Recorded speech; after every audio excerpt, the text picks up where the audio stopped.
하나님의 말씀 요한복음 11장 1절에서 16절까지 말씀 우리 한 절씩 교도하겠습니다. 어떤 병자가 있으니 이는 마리아와 그 자매 마르다의 마을 베다니에 사는 나사로라.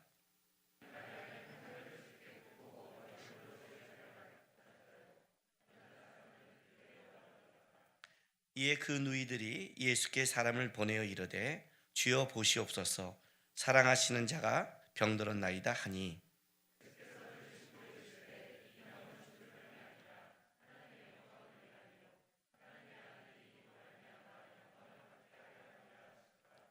예수께서 본래 마르다와 그 동생 나사로를 사랑하시더니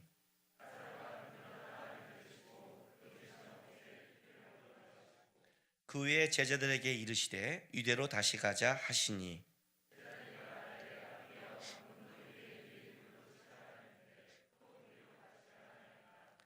예수께서 대답하시되 낮이 12시간이 아니냐. 사람이 낮에 다니면 이 세상의 빛을 보므로 실족하지 아니하고, 이 말씀을 하신 후에 또 이르시되 우리 친구 나사로가 잠들었도다. 그러나 내가 깨우러 가노라. 예수는 그의 죽음을 가리켜 말씀하신 것이나 그들은 잠들어 쉬는 것을 가리켜 말씀하신 줄 생각하는지라. 내가 거기 있지 아니한 것을 너희를 위하여 기뻐하노니 이는 너희로 믿게 하려 함이라. 그러나 그에게로 가자 하시니,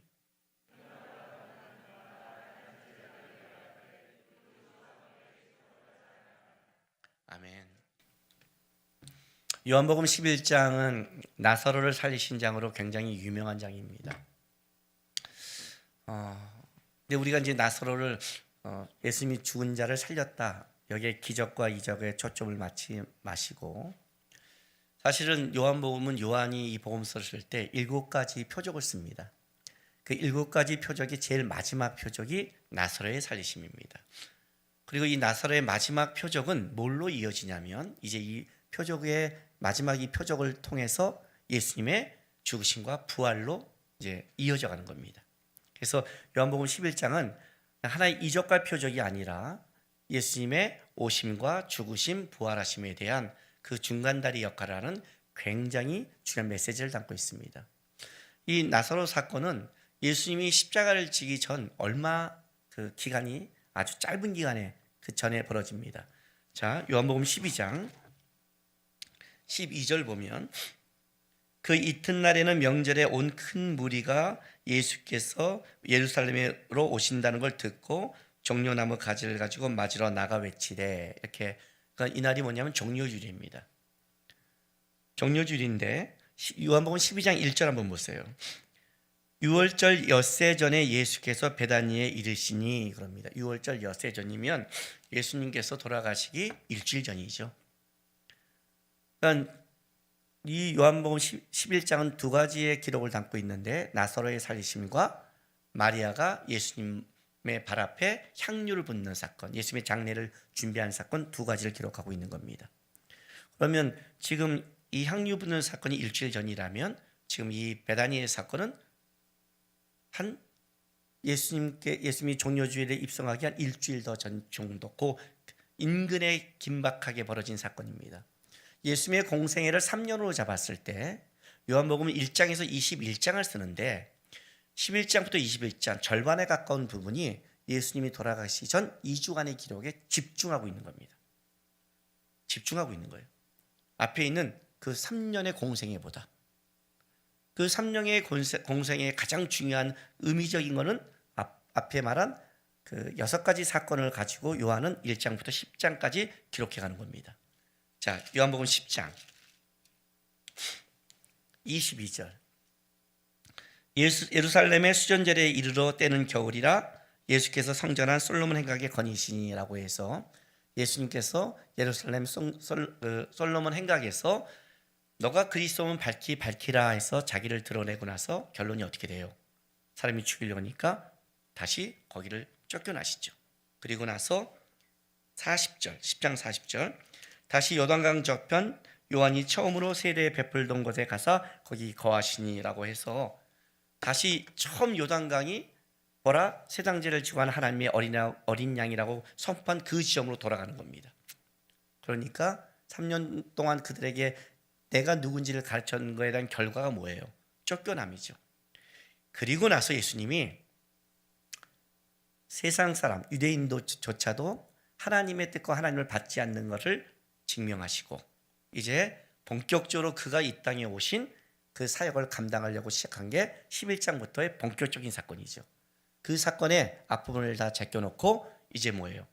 십자가와 부활의 사건에 집중하는 그 본문을 기록하는데 바로 이 11장이 예수님의 죽으심과 부활을 얘기하기 전에 죽은 나사로를 살림으로 예수님께서 뭘 말하고 싶은지를 이제 우리에게 먼저 보여준 사건이 나사로의 사건이고, 그리고 마리아가 거기 그 다음에 예수님 앞에 장례를 준비하는 십자가의 죽으심의 사건, 부활과 십자가의 그 예표가 되는 그 행동을 앞에 11장의 두 개를 담고 있는 거예요.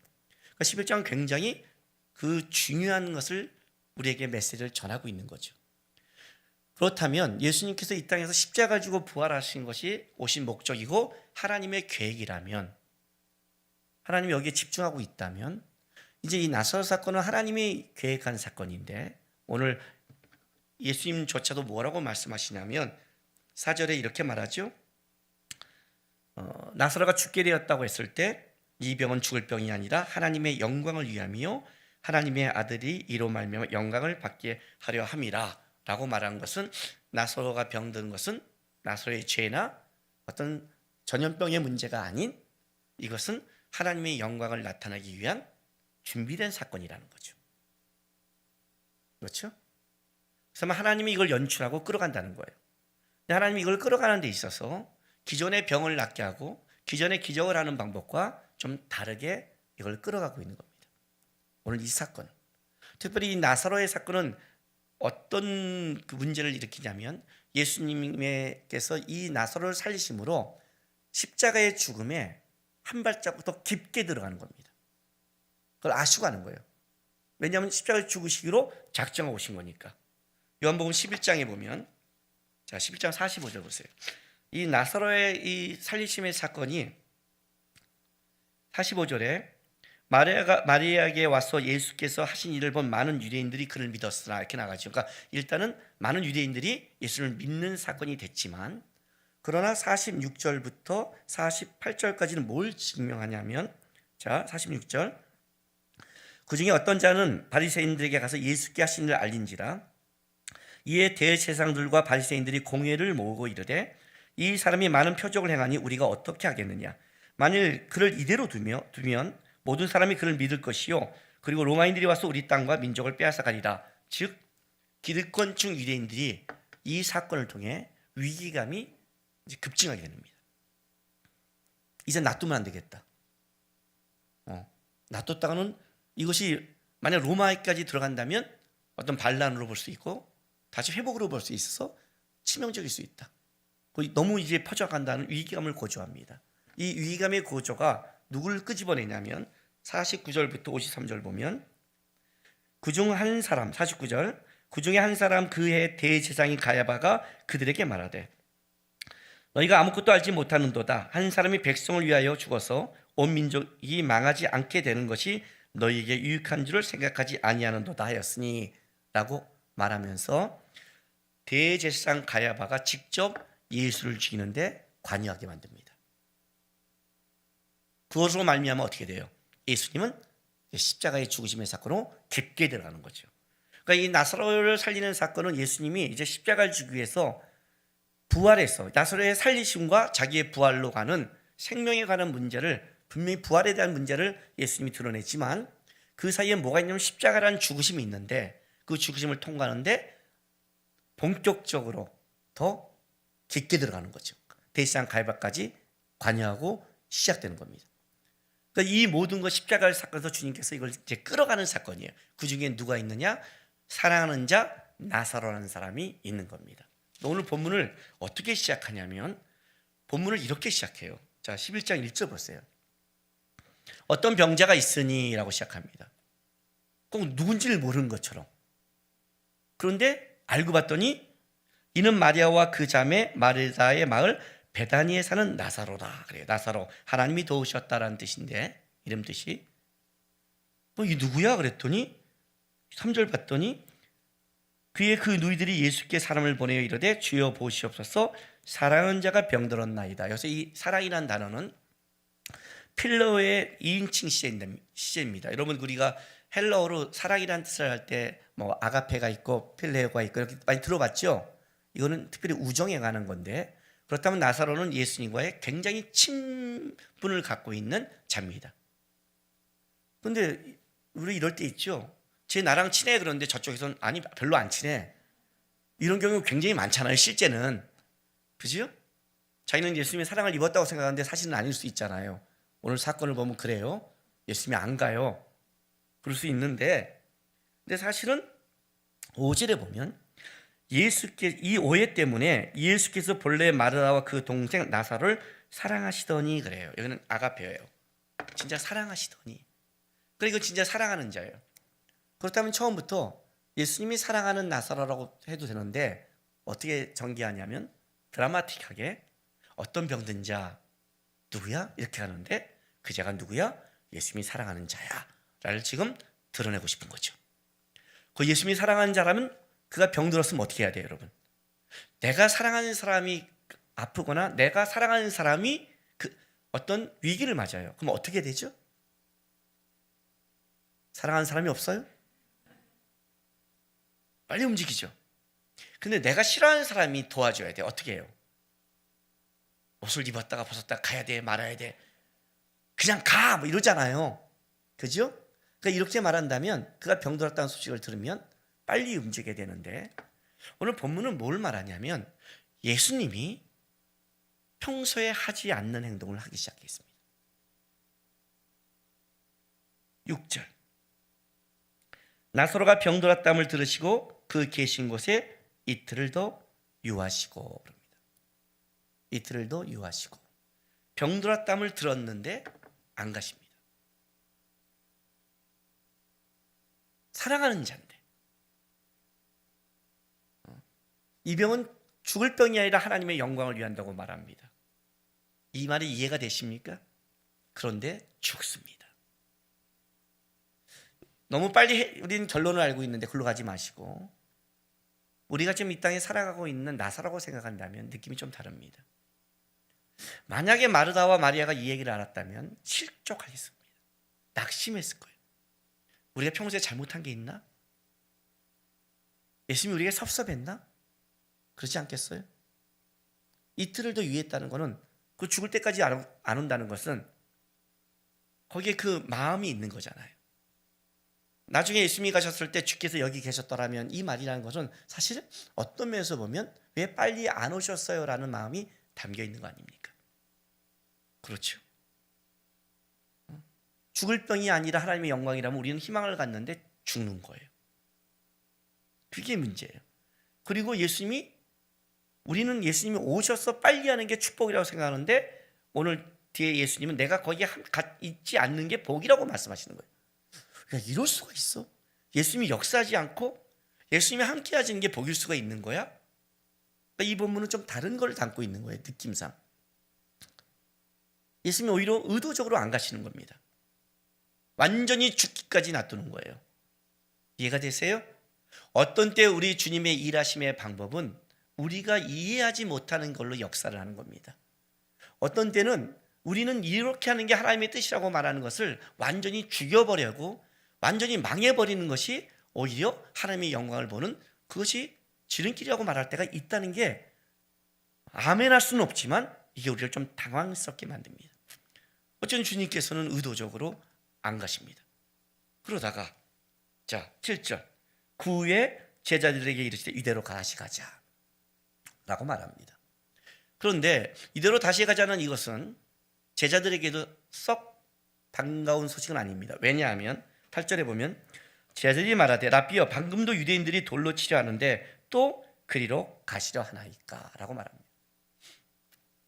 지금 얼마나 지금 긴장감이 일어나는 사건인데요. 그리고 다시 들어갑니까? 이렇게죠. 그렇죠? 그 사건인데 예수님 뭐라고 말하냐면 9절에 예수께서 대답하시되 낮이 12시간이 아니냐 사람이 낮에 다니면 이 세상의 빛을 보므로 실족하지 아니하고 밤에 다니면 빛이 그 사람 안에 없는 거로 없는 거로 실족하느니라 말합니다. 이 12시간은 뭐를 말하냐면 오전 12시를 말하는 게 아니라 오전 6시부터 오후 6시까지 유대인들이 낮이라고 하는 햇볕이 비추는 그 시간을 12시간을 얘기하는 겁니다. 실족하다, 걸려 비틀거리지 않다는 뜻인데 너희가 밝은 낮에 다니면 쉽게 안 걸리잖아요. 지금은 낮이라는 거예요. 이 말은 요한복음에 예수님이 또 한 번 실로암 사건에서 말씀하십니다. 지금은 낮인 거로. 아직은 하나님의 때인 거죠. 아직은 염려하지 말라고 하는데 제자들에게 있어서는 그게 느낌이 안 오는 거예요. 왜? 제자들은 지금 심각한 위기 상황이 있는 거니까. 이거 예수님이니까 가능한 거예요. 예수님이니까. 예수님 정확한 때를 예수님이 갖고 있으니까. 그리고 11절 이 말씀을 하신 후에 또 이르시되 우리 친구 나사로가 잠들었도다. 그러나 내가 깨우러 가노라.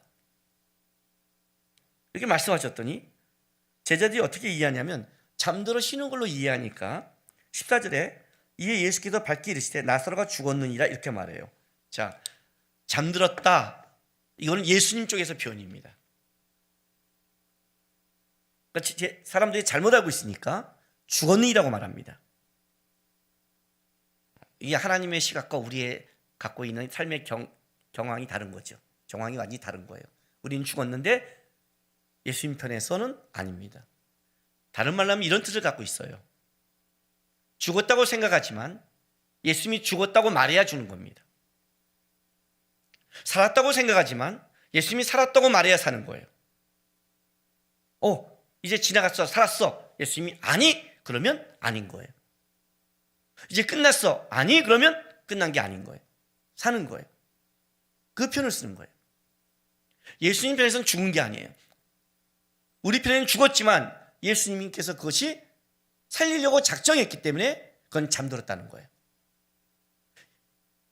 하나님의 하시는 하나님의 시각과 이 땅을 살아가는 우리의 삶의 정황이 달라요. 이게 어려워요, 신앙생활은. 우리는 죽고 우리는 끝났다고 생각하는 그 시점에 하나님이 어떤 결론을 낼지 모르는 거예요. 지금. 근데 이걸 굳이 제자들에게 가르쳐 주세요. 그렇죠? 제자들에게 잠들러 깨우는 간다. 병이 걸렸는데 잠자나 봐. 아니 죽었어. 갔더니 죽었어요. 아무도 이해를 못해요. 나중에 예수님이 살리신 후에 그때 이 말씀을 이해하는 거죠. 그렇죠? 이건 제자들 때문에 얘기해 주는 거예요. 현재 상황은. 근데 이제 예수님이 왜 이렇게 이틀 유하시고 왜 제자들에게 이렇게 말씀하시고 왜 이렇게 끌어가는지 그냥 나사로를 살리면 되는데 이 말은 나사로를 그냥 살리는 것만을 목적으로 갖고 있지 않다는 뜻이에요. 지금 그 이유를 15절에 이렇게 말씀을 하세요. 자, 내가 거기 있지 아니한 것을 너희를 위하여 기뻐하노니 이는 너희로 믿게 하려 함이니라. 그러나 그에게로 가자 하시니 도마가 죽으러 가자 이렇게 된 거예요. 자, 예수님이 뭐라고 말씀했다고요? 내가 거기 있지 않은 것을 너희를 위하여 기뻐하노니 왜 기뻐해요? 이는 너희로 믿게 하려 함이라. 이것 때문이에요. 이는 너희로 믿게 하려 함이라. 뭘? 자, 다른 말로 할까요? 여러분 예수님 믿으세요? 뭘 믿으세요? 오늘 내가 설교 제목을 나는 무엇을 믿는가라고 정했어요. 여러분 뭘 믿으세요? 다른 말로 할게요. 제자들은 예수님을 안 믿었어요? 베드로가 한 신앙 고백은 뻥이에요? 주는 그리스도 살아계신 하나님의 아들이라는 고백은 뻥이에요? 죽으러 가자고 따라가도 예수님을 믿으니까 따라갔지 예수님을 믿지 않으면 따라갔겠어요? 그죠? 제자들이 어떻게 예수님을 안 믿고 예수님을 쫓아가요? 3년 동안 쫓아다녔는데 여기서 지금 가장 예수님을 가깝게 쫓는 자라고 하면 제자들밖에 없는데 제자들은 믿고 있는데 제자들이 믿고 있는데 예수님이 너희를 믿게 한다면 다른 얘기를 하고 있는 거죠. 다른 얘기.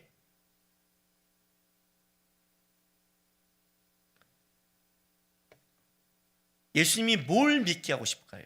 나중에 예수님께서 마리다를 만나고 하신 말씀이 있습니다. 11장 25절 26절. 자, 다 같이 한번 읽어볼게요. 시작. 예수께서 이르시되 나는 부활이요 생명이니 나를 믿는 자는 죽어도 살겠고 무릇 살아서 나를 믿는 자는 영원히 죽지 아니하리니 이것을 내가 믿느냐. 자, 예수님이 지금 뭐라고 그래요? 나는 부활이요 생명이다. 이것을 너희가 믿니? 똑같은 질문을 하는 거예요, 우리한테. 나는 부활이요 생명이다. 이것을 너희가 믿니?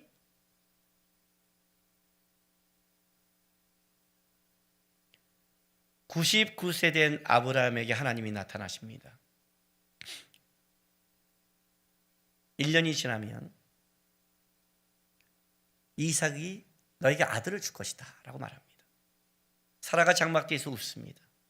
아브라함은 내가 지금 이제 다 생식이 끊겼는데 이스마일이나 주신 아들이나 살게 해주시면 좋겠지라고 생각합니다.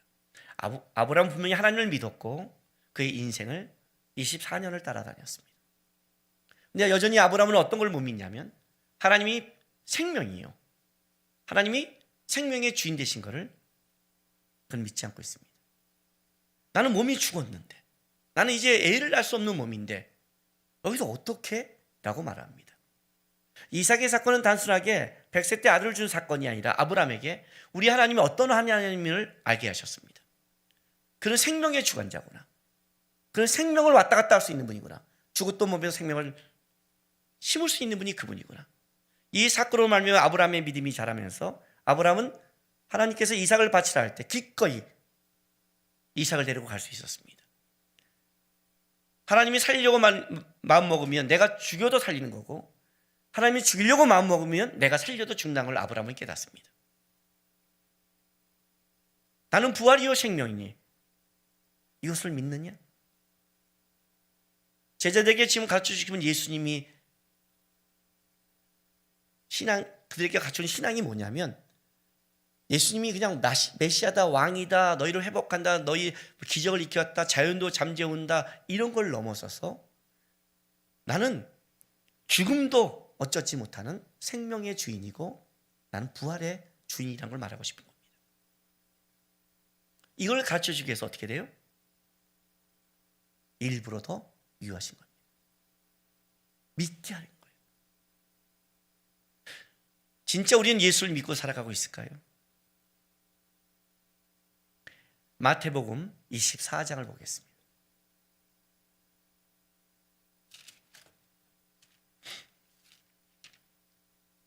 3절입니다.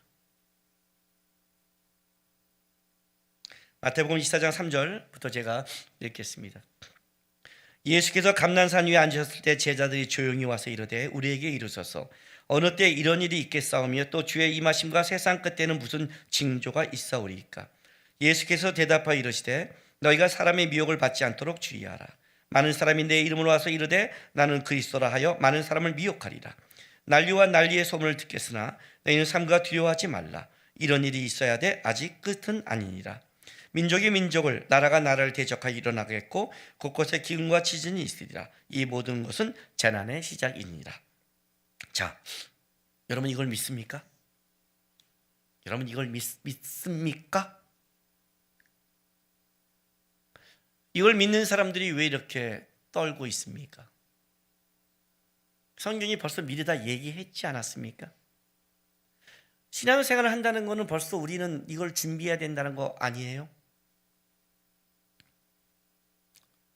지진과 재앙과 전염병과 전쟁과 난리와 이런 것이 너에게 있을 거다. 이거는 재난의 시작일 뿐이다. 너희가 신앙생활에 너희가 따라가는 것은 이거보다 더 어렵고 힘든 시절을 들어갈 것이다. 어떤 시절? 자, 아직 우리가 겪지 않는 9절. 그때 사람들이 너희를 환난에 넘겨주겠으며 너희를 죽이리니 너희가 내 이름 때문에 모든 민족의 미움을 받으리라. 그때 많은 사람이 실족하게 되어 서로를 잡아주고 서로 미워하겠으며 거짓 선지자가 많이 일어나 많은 사람을 미혹하게 됐으며 불법이 성함으로 많은 사람의 사랑이 식어지리라. 그러나 끝까지 견딘 자는 구원을 얻으리라. 이것이 지나가면 복이지 아닐지 우리가 어떻게 합니까? 우리는 모릅니다. 근데 하나님 우리에게 어떻게 이걸 알게 하시냐? 시간이란 그거를 통과시킵니다. 우리는 시간을 지나봐야 하나님의 뜻인지 아닌지를 압니다. 시간을 지나봐야 이것이 하나님의 어떻게 만드신 복인지 아닌지도 압니다. 그래서 이틀을 유하시는 겁니다. 기다렸다가 가야 됩니다.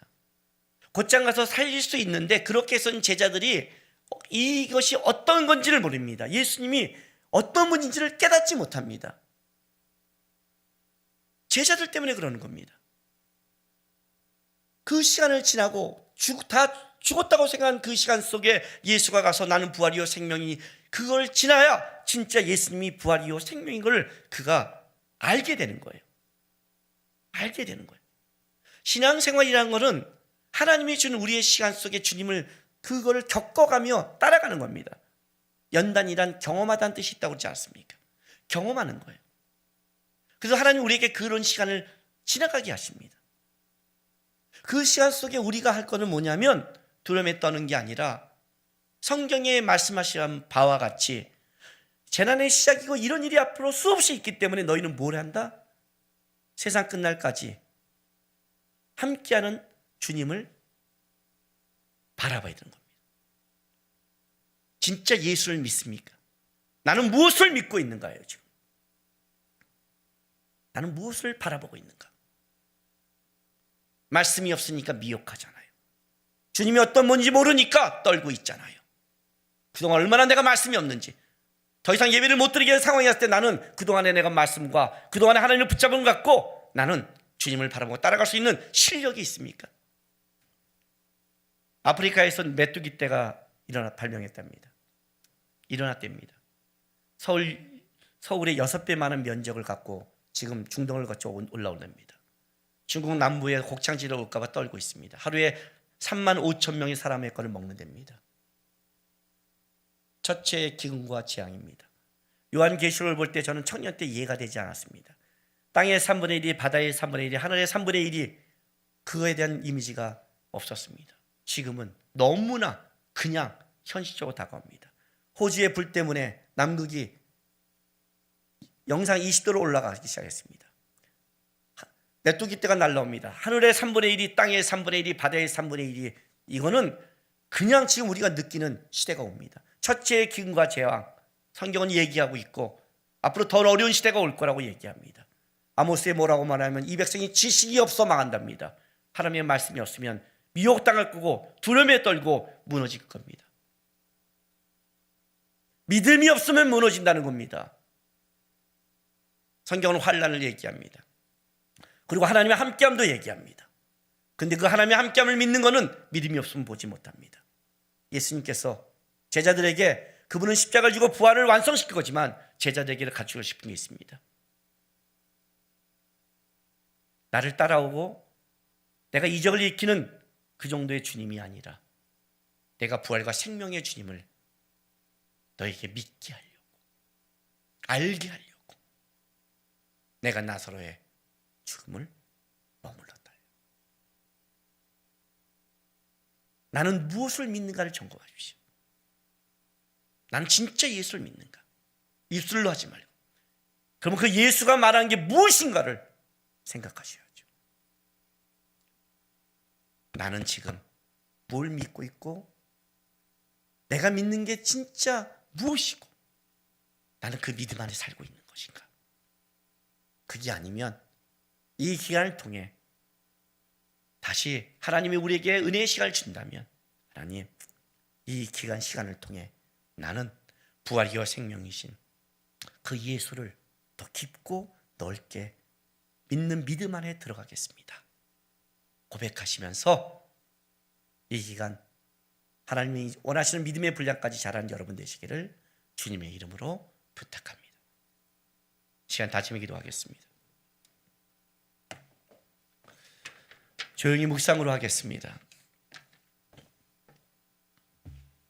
주님, 나는 진짜 예수를 바라보고 부활과 생명 되신 예수를 믿고 따라가는 자인지, 나의 믿음이 어디서 무너진지 보게 도와주십시오.